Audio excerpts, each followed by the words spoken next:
অনাবাদি পতিত জমি ও বসতবাড়ির আঙিনায় পারিবারিক পুষ্টি বাগান স্থাপন প্রকল্পের আওতায় ফরিদপুর সদর উপজেলায় ফলের গাছের চারা, সার সহ বিভিন্ন উপকরণ বিতরণ করা হয়েছে।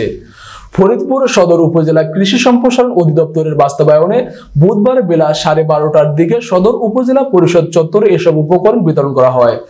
বিতরণ অনুষ্ঠানে ফরিদপুর সদর উপজেলা কৃষি কর্মকর্তা কৃষিবিদ মোহাম্মদ আনোয়ার হোসেন, সদর উপজেলা সহকারী কৃষি কর্মকর্তা শেখ আমিনুল ইসলাম, উপসহকারী কৃষি কর্মকর্তা মোহাম্মদ শরীফ মোল্লা, উপসহকারী কৃষি কর্মকর্তা মোহাম্মদ সিরাজুল ইসলাম সহ উপকারভোগীরা উপস্থিত ছিলেন।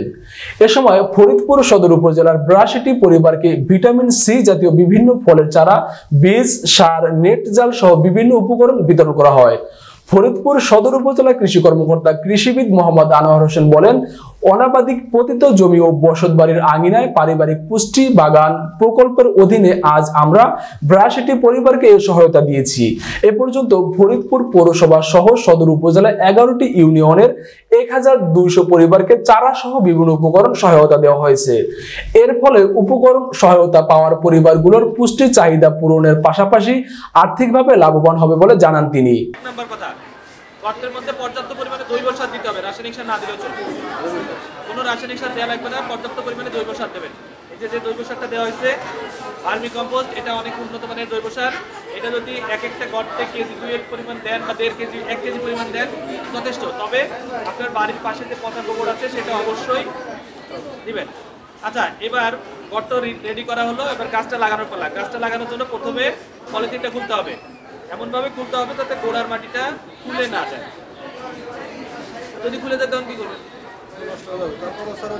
তারপরও চেষ্টা করবেন যাতে নষ্ট না হয়। এবার গাছটা লাগানোর সময় মাটির যে লেভেলটা আছে ঠিক সেই লেভেলটা অনুযায়ী গাছের লেভেলটা যেন সেম থাকে। যদি নিচে যায় তাহলে কি হবে? গাছটাতে ফল ধরতে দেরি হবে। আর যদি উপরে উঠে যায় তাহলে কি হবে? সমস্যা। গাছটা কম দিন বাঁচবে, বেশি দিন বাঁচবে না, বুঝতে পারছি? এবার গাছটা সেম করে লাগালাম। লাগানোর পর মাটি দেওয়ার পর গোড়ার দিকের অংশটা মানে এইটার সঙ্গে যে মাটিটা লেগে আছে সেটা খুব ভালোভাবে চেপে দিব। এমনভাবে চেপে দেবো এই মাটিটা আর ওই মাটিটা যেন ভালোভাবে লেগে যায়, তাহলে গাছ বুঝবে না যে আমি আলাদা একটা জায়গায় চলে আসছি। ওই মাটির সাথে ও সহজেই নতুন করে শিকড় তৈরি করে নেবে, বুঝতে পারছি? এরপর লাগানোর পর একটা শক্ত দেখে কাঠি দিব, তাই জন্য আবার বাঁশ দিয়েন না, যেহেতু এটা চিকন। ঠিক সেই রকম একটা এর সামঞ্জস্যপূর্ণ একটা কঞ্চি দিতে হবে যাতে গাছটা সোজা থাকে। এই হলো মোটা দাগে কথা। গাছ লাগাতে গেলে অবশ্যই বিকালবেলা লাগানো উত্তম। সারা রাতের একটা এনভায়রনমেন্ট পায়, যে এনভায়রনমেন্টের মধ্যে গাছটা হয়ে যায়, সতেজ হয়ে যায়। আর দিন সকালবেলা লাগালে বাঁচবে না তা না, বাঁচবে, কিন্তু ওই সারা দিনটা স্ট্রাগল করে, খুব কষ্ট হয় ওর। এর জন্য বিকালবেলা লাগানো উত্তম।